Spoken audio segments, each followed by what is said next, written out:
What is going on, guys? Welcome back to the Rantin Review Pro Wrestling. We're talking today about the magnificent, the masterful promo by MJF this past week on Dynamite. We got a couple other news items to talk about today, but before we get into that, I want to remind you guys, as being YouTube, that you can help out the YouTube algorithm by going down in the description box and checking out that like button. You can masterfully click on that like button. It helps other people, honestly, find out about the video and know that we cover AEW and pro wrestling on this channel. So I definitely appreciate it. But let's talk about this amazing thing that MJF pulled off this past week. Now, I've heard a lot of people talk about this, and I've seen a lot of people's takes on this, and there's a group of people that don't like it, but there's this other group of people, kind of like myself, who realized just how fantastic it was. And just to kind of recap what happened, MJF got in the ring and he cut a promo following last week's Dynamite where CM Punk basically talked him into a dog collar match for the upcoming Revolution show next weekend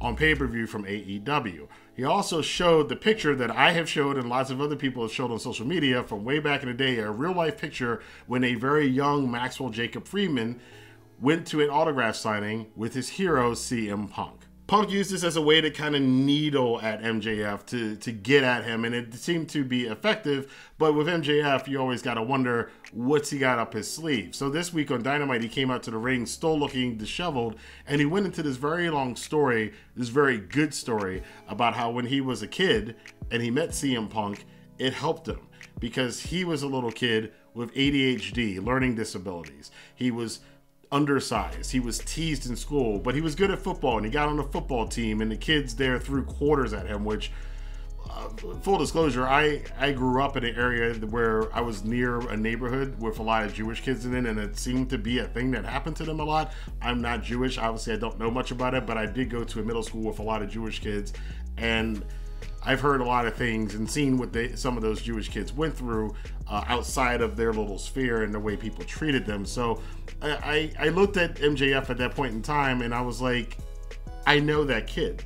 I know that kid. Because in middle school, I had some Jewish friends and we were all into wrestling, and I saw that there's one kid in particular I'm thinking about right now from middle school who got bullied a lot. MJF then went on to talk about how the day he got bullied, he was okay with it because that night he could go see his hero, CM Punk. And later on, when CM Punk left wrestling, he left not only the wrestling fans, but he also left MJF when MJF needed him most.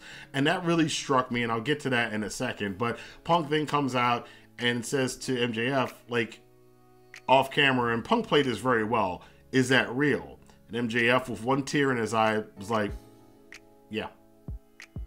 It was real. Clearly, he was affected by this because in reality, Maxwell Jacob Friedman, the man and the character, this is his history. I've always said this as long as I've been a wrestling fan, that one of the times when wrestling is at its best is when reality and fiction get smashed together like this, and it's very hard to tell one from the other.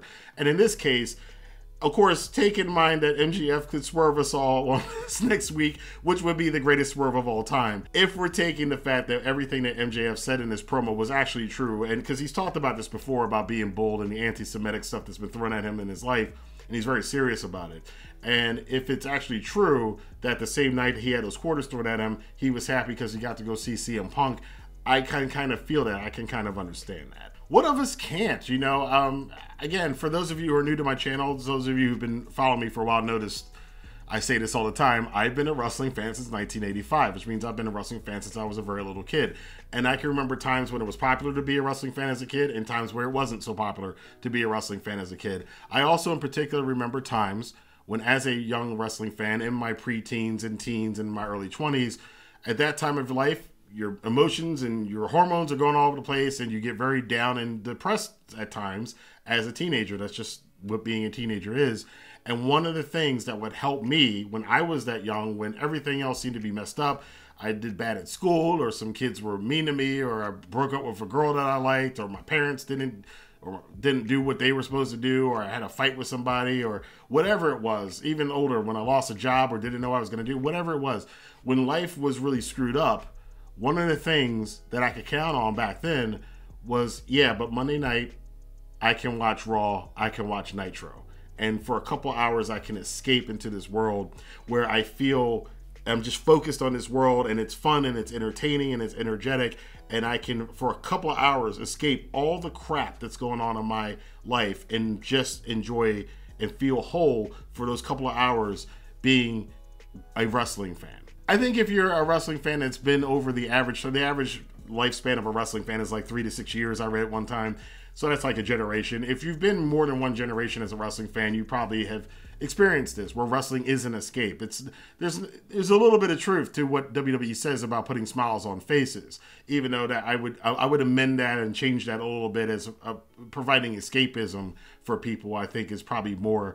It doesn't sound as good, but it's more real to what that actually is. And as I thought about this, I was going back and thinking about this promo before recording this video and going, yeah, imagine that your life was really at a down period. And if one of those times when I was a down period, WrestleMania 9 was one of those times where I was in that period as a young kid.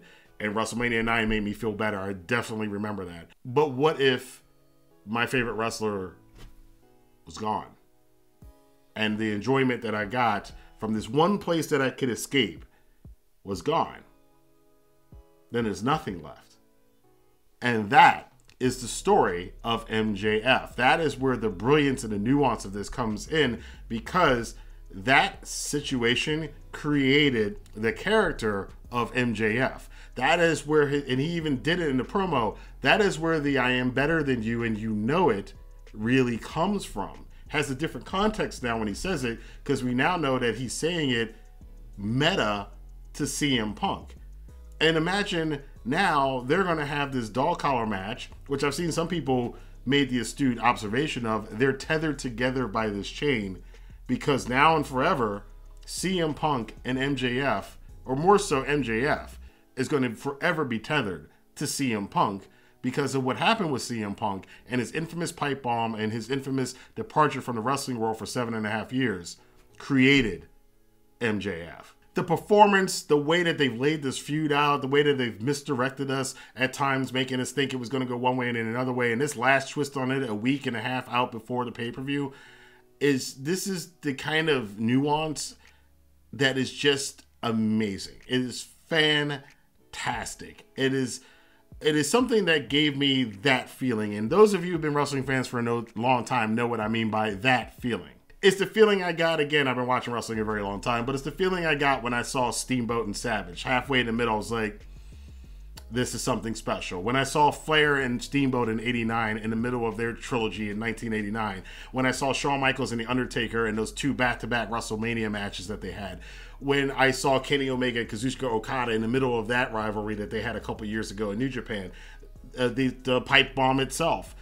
There are moments in wrestling where you get something that only wrestling can do. You can't do this kind of stuff in any other form of entertainment. I never get this feeling from when I watch football or the UFC that I'm also into, from movies, from TV shows, from reading books or whatever, playing video games, whatever it is. Only wrestling is able to create this kind of a moment where you feel I'm watching something special. I'm watching something in particular that I know 5, 10, 15 years from now, there's going to be a wrestler that's going to say they were influenced to get into wrestling because of this feud and this promo. The same way MJF was influenced to get in wrestling from the pipe bomb and what CM Punk did in that run between 2011 and 2014 in WWE. Now, I know that there's some fans who aren't going to get it, and there's some people, they can't see beyond the surface level of things. I don't really care about those fans at this point in time. This is for us who are people who like things that are a little bit more nuanced, that have a lot of more layers underneath the surface. Things for us, for our brains to engage in and go and have those realizations that go, oh my God, this tied with this ties back to this. And I didn't see that this entire time. They've been setting up all of these little threads, and now I've just kind of seen, and again, it's like a revelation in your head. You go, oh my God, pow, pow, pow, pow, pow. This all ties together. As a person who writes novels and sells a lot of them on Amazon, as a storyteller myself, as a writer and author myself, I appreciate and love it when something can do this, and this is a different level of promo than I've ever seen in pro wrestling as far as its ability to really tell a sophisticated story in the realm of professional wrestling And the performances, again, MJF's performance in this thing was fantastic. And CM Punk came out there, and CM Punk could have easily scuttled the whole thing if he came out there acting the wrong way. But the way he responded to it and the way he did it in character, half in character, half out of character, this is this is a rare thing that you've seen. And hopefully, for those of you who understand it, you understand that what we saw on Wednesday is one of those things, like I said, that people are going to remember. And it's one of those benchmarks when you're done as a wrestling fan, you're going to look back and go, Steamboat Savage, Pipe Bomb, Four Horsemen, MJF, and CM Punk. This is probably one of the best things I have seen. Certainly one of the best things I've ever seen on AEW. And probably as a whole in wrestling from my time watching WWF, WWE, WCW, ECW, USWA, World Class Championship Wrestling, ECW, New Japan, whatever it has been. This is one of the best promos I have ever seen in my years as a wrestling fan since 1985. But that's just my opinion. I want to know what you guys think. As long as you're not trolling, let your voice be heard in the comment box below. Even if you don't like the promo or don't think anything was special about it, again, let your voice be heard. Don't troll, but give your opinion about it. It's perfectly fine. But until then, if you like this video, hit the like button, subscribe button, and notification bell. Be sure to share this video on Twitter, Facebook, Instagram, and Reddit, wherever you talk about pro wrestling and AEW. And until next time, I will see you guys here for more news, rumors, and reviews on the Rantin Review Pro Wrestling. Have a good day.